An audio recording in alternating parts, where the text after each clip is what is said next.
Hello, everybody, and welcome to our day early comic review video. I'm Jason. I'm Andy. And we're with Infinity Flux Comics out of Chattanooga, Tennessee, where every Monday after the comics have been delivered and our people have done bagging and boarding them, Andy and I divide them up and we each review 10 of the comics we think are the most highly anticipated ones.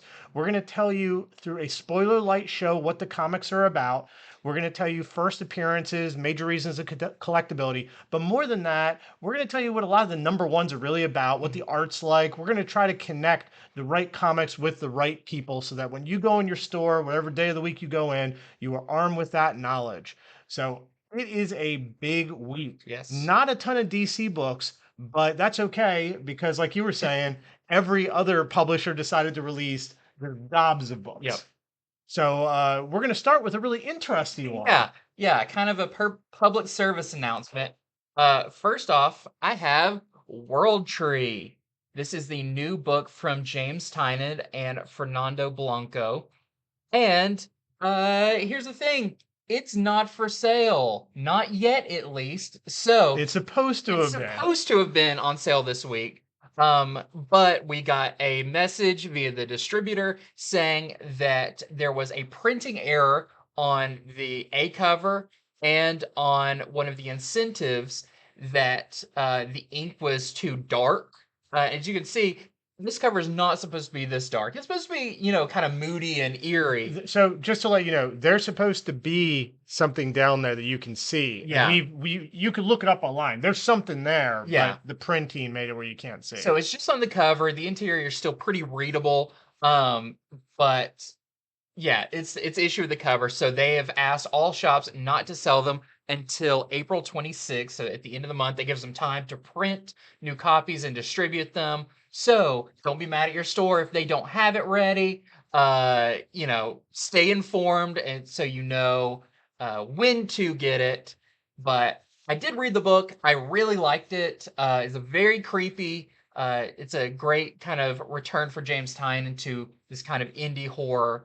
But I will have a bigger review for it on the 26th or that day before review show. So it feels kind of pointless showing this off. It's a very dark cover.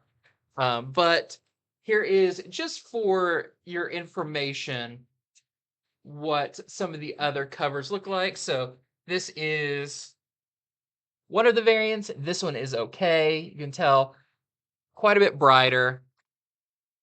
There is a Jenny Frizen variant, but all of the other variants too, you're going to have to wait for the 26th. And then here is the other variant. This is the one that had the problem too.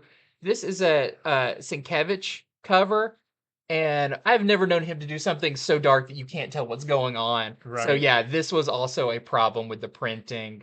It is creepy though. It looks unsettling. It's unsettling because I think somewhere the brain knows it's not supposed to be this dark. It's not supposed to be this dark, and I can kind of make out a figure, but I can't tell what they're doing, what pose they're in. So very creepy, but you're gonna have to wait.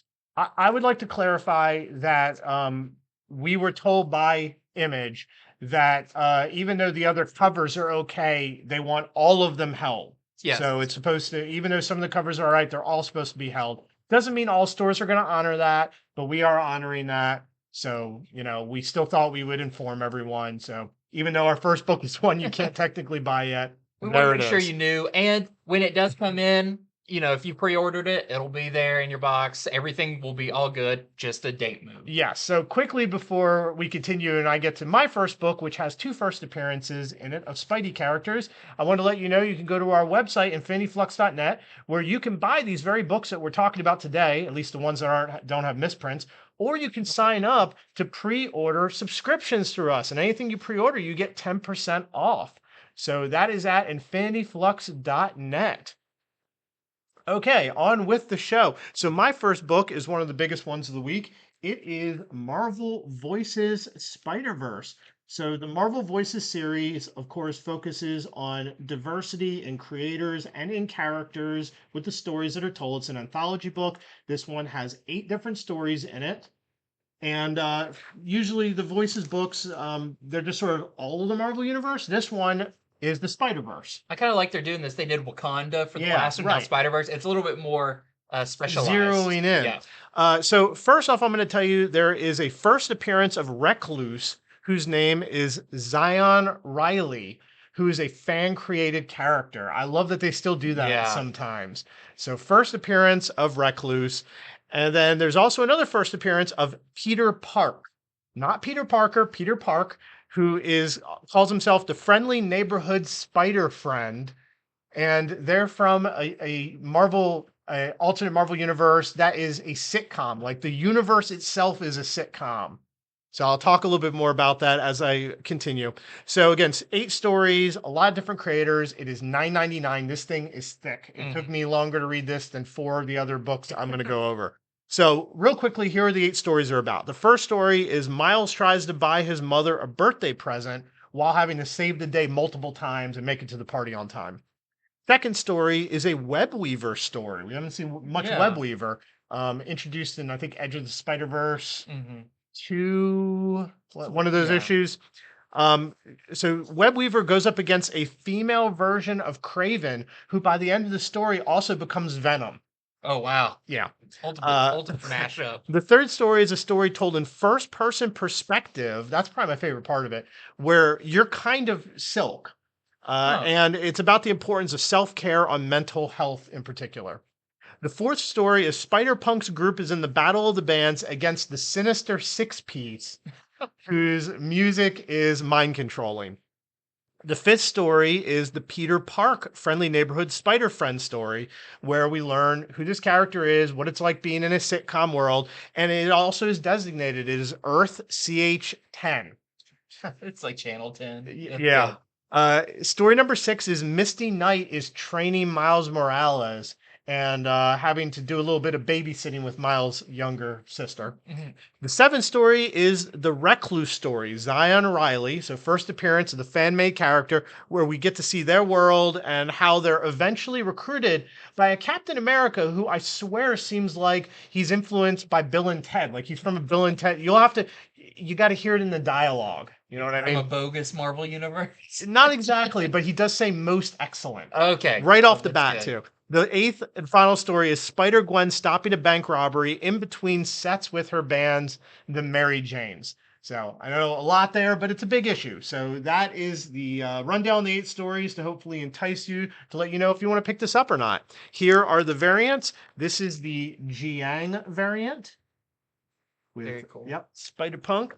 Here is, I like this one a lot, the Jimenez variant. Just gets kind of cooler the more you look at all the webbing and everything. Here is the In-Hyuk Lee variant. And, yep. So, and those are basically the 2 new characters introduced. Oh, that's cool. Yep.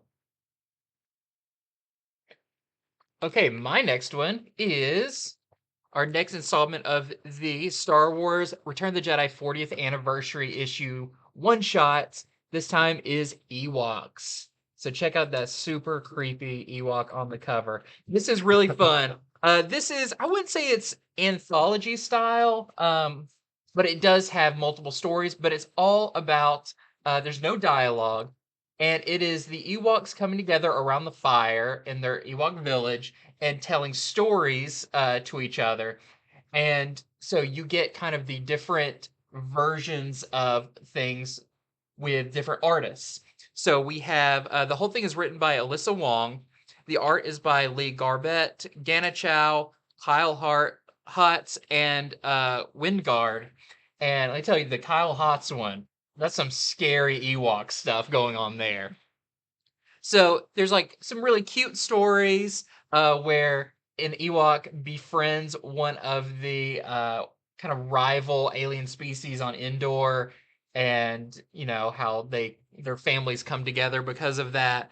We have another one, the Kyle Hotz one, where there's a giant monster on Endor, and you kind of have an Ewok finding a bunch of dead Ewoks, and then what happened to them. And it's all interspersed with, I believe Lee Garbett does the in the middle stuff, where you see like their reactions to stories, or one starts telling the story that's too scary, another one hits them on the head with a stick because there's like scared little Ewoks around. It's really fun. Of course, it won't take you long to read it, but I think it's really cool with the different art styles to see these characters that are usually seen as pretty cute done in some extremely cute ways or really terrifying ways. So that is our, I think it's a third in our Return of the Jedi specials, and you get a hint at the issues to come that I'm very excited about. So this is your A cover. We also have this really cute Chrissy Zulo variant. Kind of encapsulates the idea of the story. We have a Peach Momoko variant. Very cute with Wicket. We have our connecting variant, or Jabba's Palace connecting variant. And to get a little hint of what the Kyle Hotz one looks like, this is the 1 in 25 Kyle Hotz variant that we're selling to our customers for $35. Yeah, check out that. So if you were a fan of the Caravan of Courage or any of those old Ewok movies, you get a lot of those characters in this. Yeah, I don't know how well regarded they are now, but I mean, when I was a little kid, my parents wouldn't let me watch the Star Wars films over and over, but I could watch the Ewoks movies, so I did over and over and over. I have a lot of great memories of those films. Okay, so here is a new book from Boom. It is The Seasons Have Teeth. This is a new 4-issue series by writer Dan Waters with art by Sebastian Cabral. And I think the interior looks a lot like this. It has a lot of like really soft colors that are done to highlight the mood really, really well. That's probably one of my favorite parts of the art of the book. Is the coloring is it really sets the tone. So this is interesting because it's about a town that is fleeing because spring is coming. You know, for me, spring is coming. That sounds great. Well, in this world, the seasons are represented by roaming monsters, and it seems like when spring reaches your town, that's the monster of spring, and so everything starts growing everywhere. It's scary. It's good in a way, but you don't want to be there. Well, our main character, he decides he stays. Okay, he lies to his family. He acts like he's leaving, but he stays because he has lost a loved one, and this has kind of put him on the edge, and he's decided he wants to really investigate this once and for all. And if he dies, he dies. That's not exactly his wish. So this story, it's a very thoughtful, sentimental, reminiscent story. He thinks a lot about his past with this person who he has lost. I think it's his wife. And it's just very sad. It has a lot to do with the passage of time. Kind of the seasons of life. Correct. And so even though it's billed as a horror story, I think it's a little more existential horror. You have the monster of spring coming to, kind of destroy in a nice way, but you also have what we all have to go through as time marches on. So indie book all the way. I thought it was good, poetic. You'll know if you're the sort who wants to read something like that. And it's just the first issue. So you get to see the monster that is spring this issue, but it seems next issue, summer, is on the way. Ooh. So who knows what that'll be like. Big fire monster. Here is the variants. Here is the Fagredo variant. Here is the David Mack foil variant. I'm just a sucker for these foil variants. And I already like David Mack a ton. So here is the 1 in 10 version of that variant that is not foil for $15. And then there's a 1 in 25 Fiyumara variant that is selling for $25. That's his interpretation of how spring looks. Spring looks a bit scarier in the book. Oh, wait, and there's a 1 per store Fagredo black and white variant for $15. I almost forgot that one. Couldn't see it. It's too black and white. Okay, next up I have issue 2 of Superman Lost. So this is a 10-issue, I guess that's reaching maxi series numbers. And this is really cool. I probably liked issue 2 more than issue 1. Because issue 1 was a lot of setup. But in issue 1, we saw Superman gets called out on a mission. It's kind of a routine Justice League mission. Uh, Lois goes to work. When she comes home, Superman's standing right there in the little living room. She just casually says, like, "Oh, I didn't expect you to be back. All right, that one took longer than I thought," or something like that. And but come to find out, Superman has been gone in his terms for 20 years, A lot longer. a lot longer, and it seems like it's very much messed with him and like his perception and his memory. Like a lot has happened in these 20 years to kind of not erase his past, but definitely kind of shoved it to the back of his mind for survival reasons and all that. So in this one, we're starting to find out a little bit more about what happened on that Justice League mission when they got separated. We also see what the first few, I would say, legs of his journey are. Because it's no spoiler, it has to do with the black hole and him getting kind of sucked into a black hole to stop it, but also kind of displaced him in space. This actually has a lot of humor in it with the people who pick him up on the alien species that pick him up as he's floating in space, and he kind of travels from planet to planet. But also, we're going into the present where you see how he's trying to cope with all of this in the real world. I think a big moment in it is he doesn't sleep in the bed; he sleeps on the floor, and Lois has to come in and remind him to breathe because he was so used to holding his breath because he was in space for so long that it's not coming natural to breathe anymore. It's very kind of dealing with a lot of like post-traumatic stress and dealing with those on a Superman level. But a cool part of it is you do get to see this costume for the first time, where he gets it and kind of why he has it. But I thought this was definitely a more, I would say it's a thoughtful issue, but I just felt like it had more going on in it than the first one. So I'm definitely even more excited about this series. That is Superman Lost #2. And I believe there's a variant for it, but we've already done our pulls, and I think all of our B covers have been spoken for. So just the one cover to show today. Okay, so I read the second issue of Harley Screws Up the DC Universe. I like this cover with the two different Harleys, the other one that she met for the alternate timeline last issue. This is a Amanda Connor and Jimmy Palmiotti cover. And so last issue, Harley visited Coney Island where she was gifted a time machine from a mysterious benefactor. She uses the time machine and finds out that in a different timeline, something she did has made it where Starro has taken over the world. She teams up with one of the only people who has survived this so far, which is a different version of herself, who has a bit of a messed up face. In fact, there's a great part where you get to find out what happens when you try to tear off a Starro star from your own face. Ooh, that Yeah. can't be pretty. So in this one, we get the story from the other Harley's perspective of how Starro took over the world, how that all went down. And she kind of tells Harley, okay, here's the mission, here's what we're going to have to do. But we may have to fight some of your own hero friends along the way because they're under control. And Harley's like, okay, well, we got to be careful and all this. Well, they may not have time to be careful. And it could be that either they're going to fix this timeline or not, meaning they could do whatever they want to do to these people. Things can get as bloody as they need to get because the timeline's either going to get fixed or everything is kind of screwed. So I thought that was an interesting perspective they go over.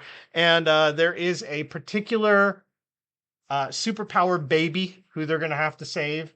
So that and more, and issue #2 of Harley Screws Up the DCU issue #2. I like this series. I can't get enough Harley, especially when she's in multiple series with good people writing and drawing it.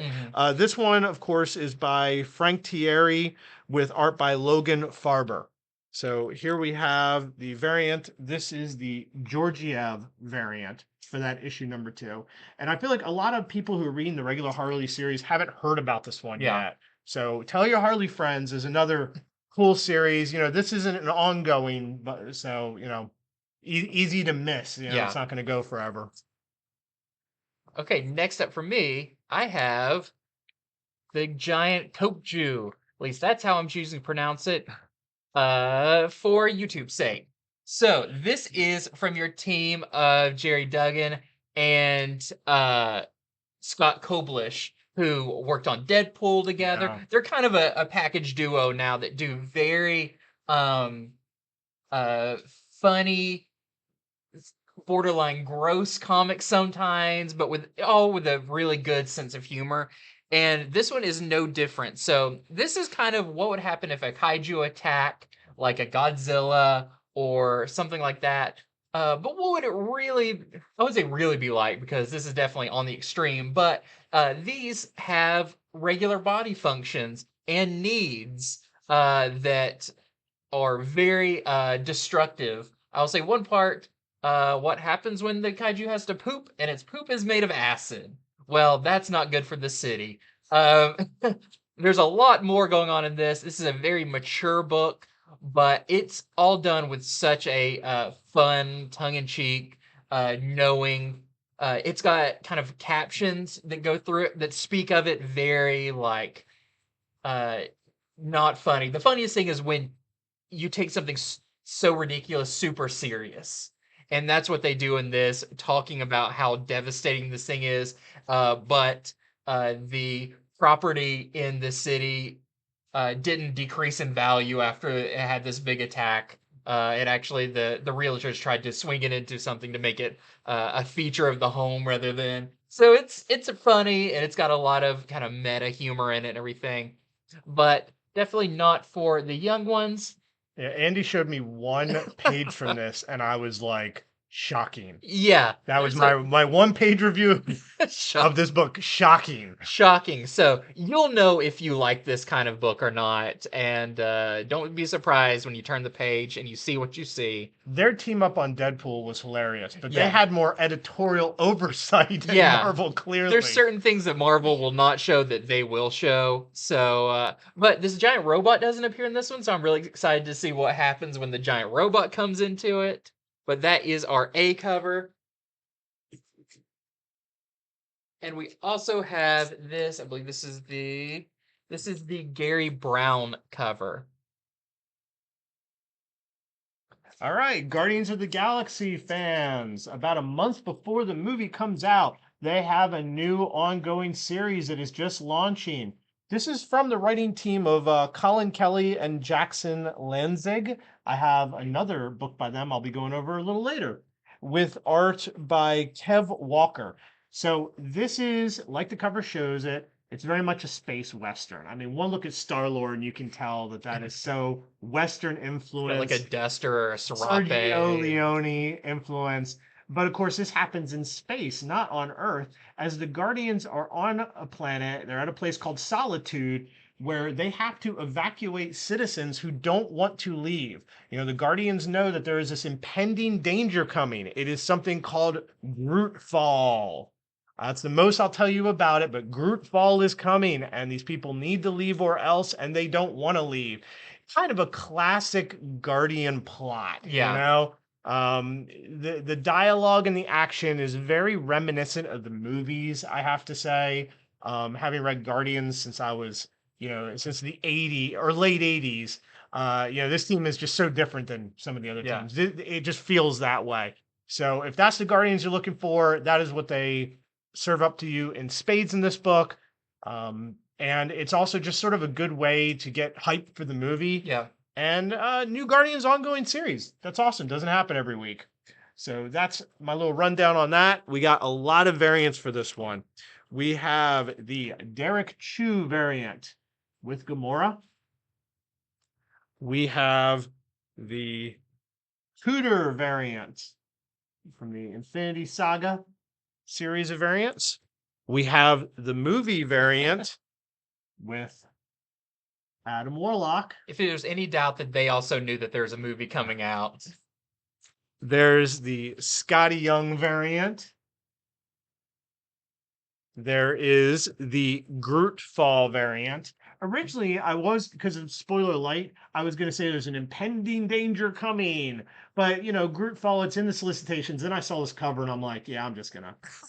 It's Groot Fall. I just won't tell you what that entails. And not everything about's revealed this issue, too.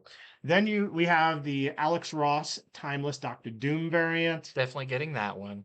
I know, hard to pick a favorite, but that is up there. And there's a 1 in 25 Kel New variant we're selling to our customers for $20 while it lasts. And finally, a 1 in 50 version of the Derek Chew variant we're selling to our customers for $30. If you're a Gamora fan or a Derek Chew fan, this is definitely a good crossover of the two for you. For sure. So next up, I have Mark Miller's The Ambassadors #2.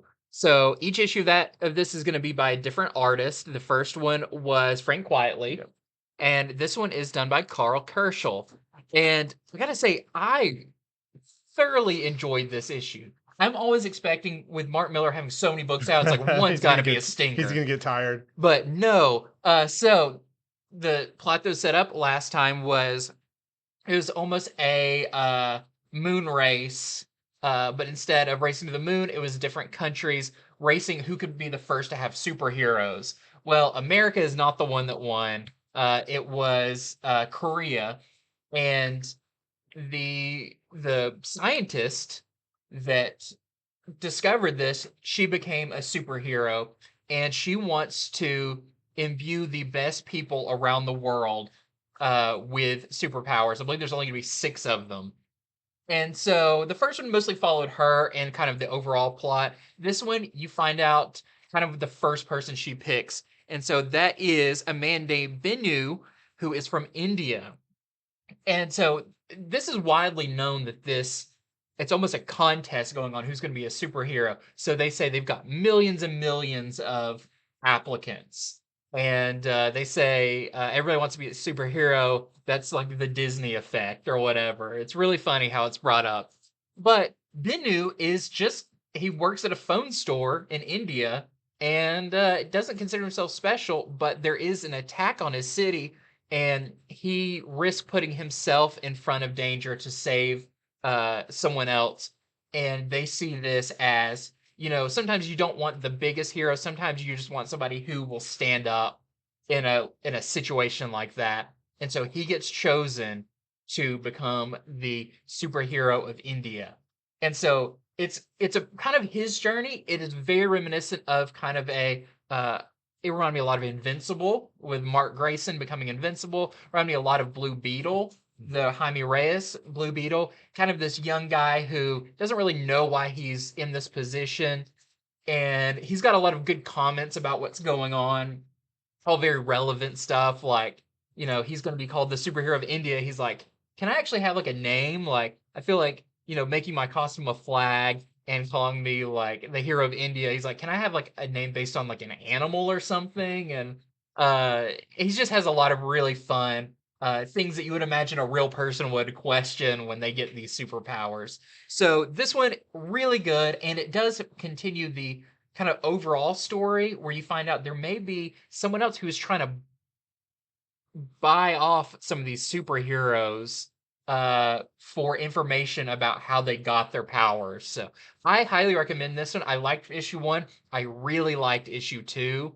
And if this continues, I think this is going to be definitely one of Mark Miller's very standout stories. So big praise for the Ambassadors #2. You can even tell there with the cover, kind of his attitude and his kind of young guy with powers. And we also have a variant. This is the Frank Quietly variant. Okay, another indie series I was very happy to read is Clear, issue #2 by Scott Snyder and Francis Manapul. So this book is definitely one of my favorite indie books that I am reading currently. If you like sci-fi or crime or sort of weird mashups, I always like anything that's sci-fi and has a different edge I haven't quite heard before. So of course the premise is this is set in the future where there's a technology that everybody has called the Veil that allows you to see reality how you want to see it. It kind of skins reality. So if you want to be in a zombie apocalypse, you're not really in a zombie apocalypse, but the whole world will look that way. If you want everything to be beautiful or look like you're in a Renaissance painting, you can. Well, everyone uses this mostly. Our main character does not. He likes to stay clear. That's the state of your viewing reality how it is. And it's really dystopian sort of junkyard that's not very nice. Where, the rich have taken over. Anyhow, he's a detective. Last issue, one of his exes has been murdered, and he went to investigate why. And we got some really great art scenes from that one where he people hit him with a virus where it was changing his veil from all different realities he was going through. So this issue, a lot goes on. Okay, I'm not going to sit here and try to tell you everything that happens in it because these are double issues. This should be a 6-issue series, but instead they're doing 2 issues in one. I can tell because you can even tell when you read this would have been the end of issue number 3, but issue number 4 continues. I'm very happy with them doing it that way.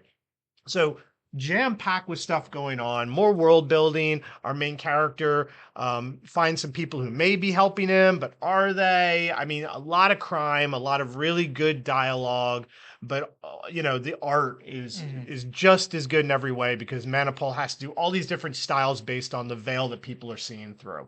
So I recommend this to a number of people. At least check out the issue number 1. It's original. Yeah. It is what indie books are here to do. Tell a story you haven't really heard before. And it'll be over with issue number 3 before you know it. I just placed the orders for issue 3 today, so. Which has some advantages. You don't have to wait forever and ever, instead of 6 months to get the whole story, you get it in 3 months. There is the one regular variant for it, which has glossy gold. Ooh.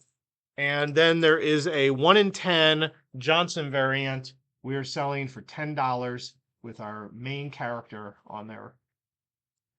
I wouldn't be surprised if that doesn't get optioned at some point. Yeah. I think it has enough of a cool premise with the veil. Yeah. And then beyond that, it's just a pretty good murder mystery story. Okay, next up, I've got kind of some quick ones to show off. All in one. So these are my Star Wars books for this week. We have Bounty Hunters number 33. This is part 1 of In the Crosshairs of Inferno Squad.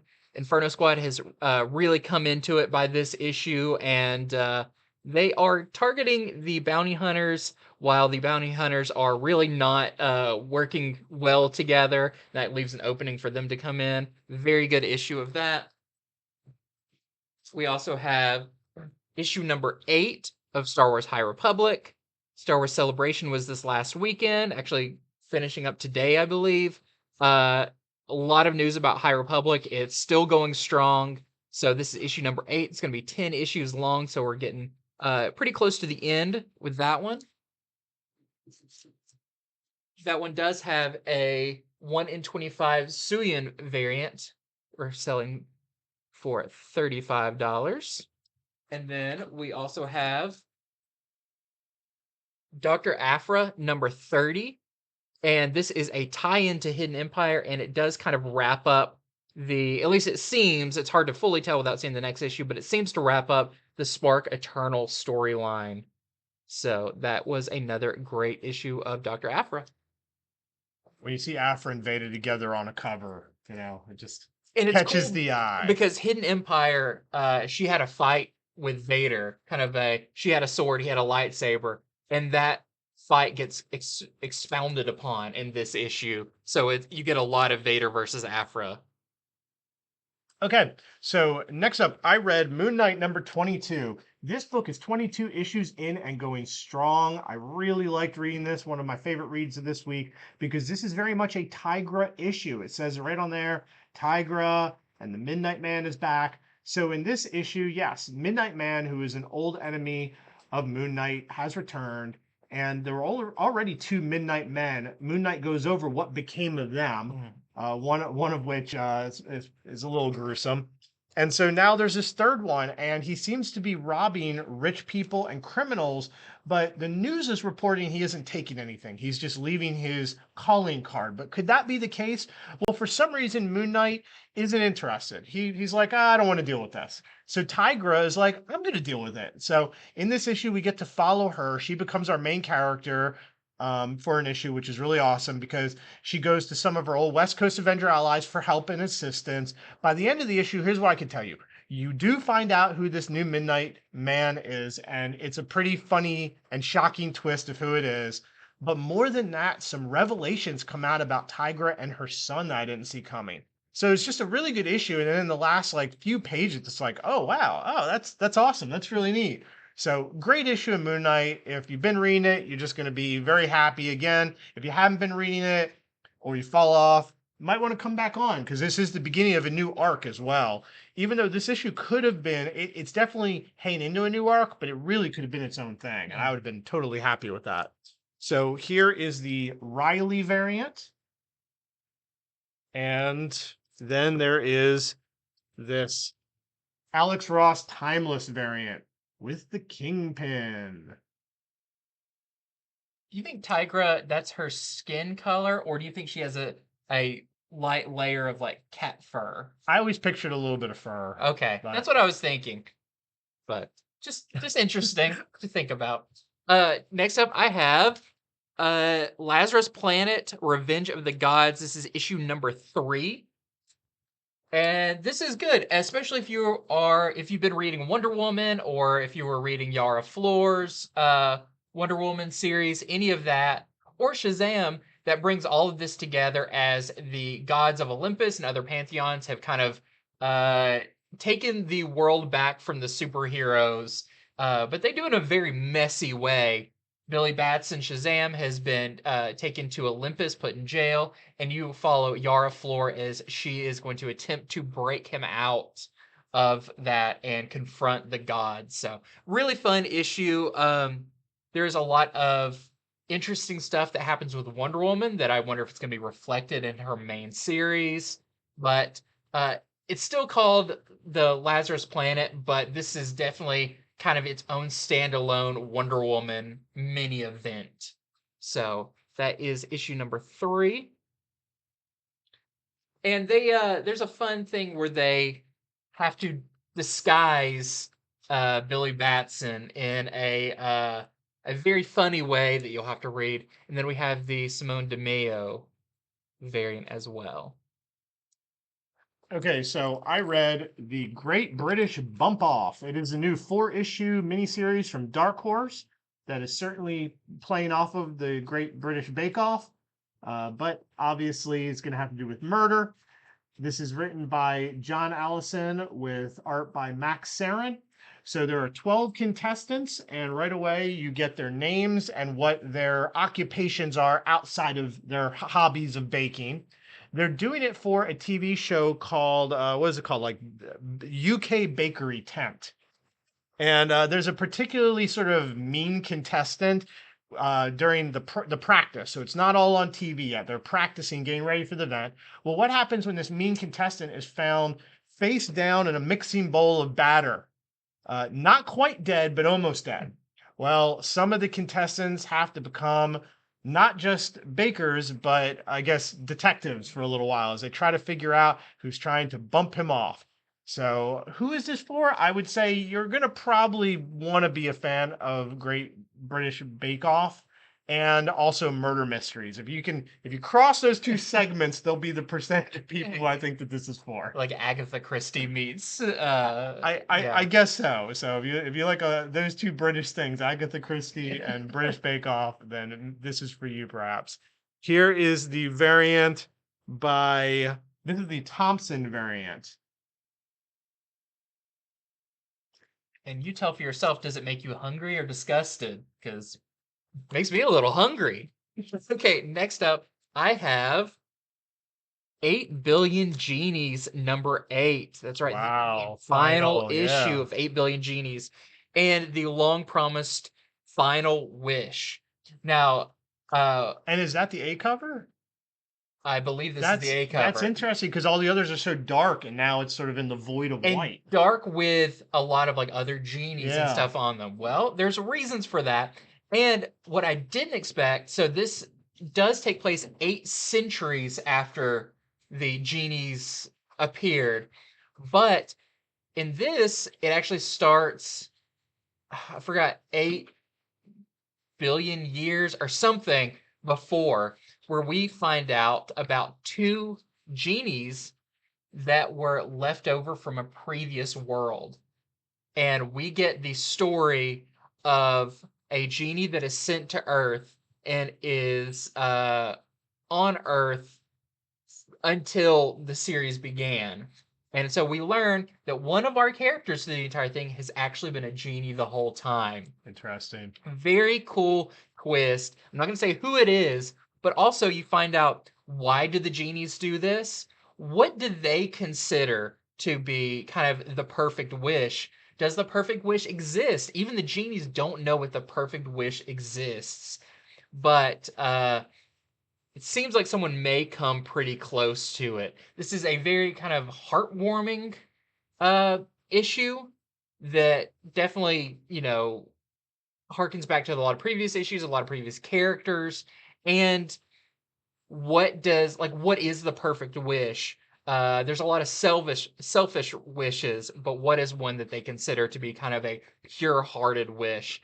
Has a great, last page that kind of means a lot. So if you've been reading this, you will be very happy, I believe, with the outcome of it. And they've all but announced there's going to be more. Yeah, It's like and been hinted at, winked at. it's going to be interesting to see how, given how this ends, but I do think there's a lot of story in there. So we have the Rivera variant. Unfortunately, this doesn't appear, but very believable that that character could exist in this world.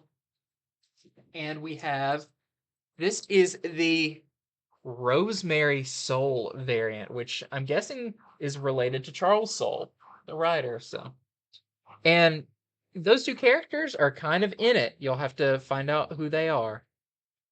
Okay, so I read Captain America Cold War Alpha. This is the one shot that kicks off the crossover event that has happened between the two Captain America series, which is Sentinel of Liberty and Symbol of Truth. And the two Captain Americas have to team up when Peggy Carter kidnaps what's his name? Ian Ian Rogers from Dimension Z. Oh, Yeah, wow. the one that Armanzola was sort of That's a long time ago. creating. Yeah. So Peggy Carter, he's been in the Mhm. books lately, but Peggy Carter's kidnapped him, and the Caps have to come together, and they're going to head into Dimension Z to try to rescue him. But that is not the end of the story. I mean, that's the beginning of it. It seems like the Outer Circle stuff is sort of engulfing both the books. What I'll say about this is, I don't know. I think if you haven't been reading the other two books, you're going to be a bit lost. This really is for people who have been reading the other two books. So if this interests you or you like it, definitely go back and see what's been going on in those books. Here is the variants. We have the Acuna variant. We have the Caselli variant. We have the Alex Ross Timeless variant. And we have the 1 in 25 Chichetto variant we're selling for $20. Bucky's also in the book, of course, because he is trying to take apart the outer ring from within still. Oh, yeah. Yep. Okay, next up for me, I have Predator #2. So this continues to be really good. I like the tone of this Predator series. I like the last one, but I do think it had kind of a lack of Predators in it. This one, you get plenty of Predator action. So very much in the style of Predators, where you have all the humans put on a kind of a hunting preserve for the predators. We have our kind of protagonist learning in this one what that they're from possibly different timelines or different points in time and how they were brought together. But in the last one, we saw one of our main characters had killed a predator, and now the other ones have discovered the body and are coming after them. Really fun. So a lot of high intensity stuff, and a pretty shocking thing that happens to a central character at the end that makes me wonder, are they long for this book? We'll have to see. But Predator #2, very cool. I like how that cover is a swap of, typically it's the predator holding the human's Yeah. head. Yeah, and very similar to something that happens in this. And we also have this, let's see, this is the Jeff Shaw variant. You can see that Fox 20th Century Fox border on it as well. Okay, so I read Carnage issue number 12. The first thing I have to say is we got Carnage over Captain America here. That does not happen in this book. I don't know Huh. why that's on the cover. It makes for a great cover, but doesn't really occur at all. Maybe it's coming up. We know Carnage has big plans to take over the whole universe, so Cap is part of the universe, so Mhm. technically that makes sense. This is, of course, by Alex Pacnadel and Francesco Manna. So in this, Cletus Cassidy is back, and he no longer needs nor wants the Carnage symbiote. He now has the weird symbiote armor back from King in Black. Mhm. He has that, and he's also hanging out with Neely, that serial killer dude who was with Carnage for a while but backstabbed him. Now he's hanging out with Cletus, who was his hero, but it's the whole don't meet your heroes thing. Because Cletus Cassidy is so much worse than Neely is ready for. In fact, a lot of this issue is Neely trying to slow down Cletus's reign of terror in a diner. Meanwhile, you got Carnage, who is now with Detective Shade, and he's investigating Shade's past. And you get to see how Shade has a very tragic past relating to Kingpin and something that happened with his partner. So, and lastly, there's a cameo of a certain Spidey character who finds out that some bad stuff's going down at the diner, and it looks like he's going to be in the next issue. I won't say which one, though, which Spidey character that is. Yeah. But to tell you the truth, I mean, this was just a good read overall. It's scary, it's messed up. If you're looking for that serial killer, Carnage, Cletus, Cassidy edge, it's all throughout this. Yeah, they're So not trying to turn him into an anti-hero. He's just a bad guy. he's a sick puppy. So here is the Alex Ross Timeless variant for that. And there is a 1 in 10 Stegman design variant we're selling for $10 of that symbiote armor that Cletus Cassidy now has. And next up for me, I have X-Men number 21. I really enjoyed the last few issues of X-Men dealing with the Brood, this kind of like rogue group of the Brood that have become quite a threat. And in this one, we see Cyclops and Jean come to very different opinions of what should be done about the Brood. The Brood were supposed to be under the control of Brew, the little, sweet, hyper intelligent Brood student they had. But when he lost control of them, Cyclops thinks, we need to eradicate all of these. And Jean thinks that they don't. And you get some pretty intense stuff that I wouldn't be surprised if we're kind of heading to a big split in the X-Men teams. Meanwhile, we have Talon and Sync, who are trying to transport some refugees from a Brood attack in space when it turns into a very horror movie-esque scenario trapped in a spaceship. So overall, a really fun issue of X-Men. This leads into Captain Marvel as they kind of flip-flop back and forth with the Brood storyline. And we also have this great Scotty Young cover with magic. She's got some bangs. Okay, and I think the last one we're going over is Miles Morales Spider-Man number 5. This is by Cody Ziegler with art by Federico Vincentini. So in this issue, it is kind of the finale of Miles' battle with Rabble. Rabble is the new villain who blames him for all her life's woes. I think very, very unfairly. They actually have a long discussion about this in this issue where Miles really tries hard to get to Rabble and say, look, all the stuff you've been through is unfair, but really, can you blame me? And even if you blame me, can you blame my family? You're trying to kill my family. And what I will say is Rabble takes the fight to the extreme. Wow. I mean, Doubles so far down. that maybe not everyone makes it out of this issue altogether. So, meanwhile, Genki and Starling are trying to escape. They're still at Rabble's base. So that's generally what is going on in Miles Morales, issue number 5. But I will say I think this does clearly end their battle and possibly the first storyline of this new series. Here is the Marquez variant. And lastly, yes, another Alex Ross timeless variant. Okay, so that is our show for this week.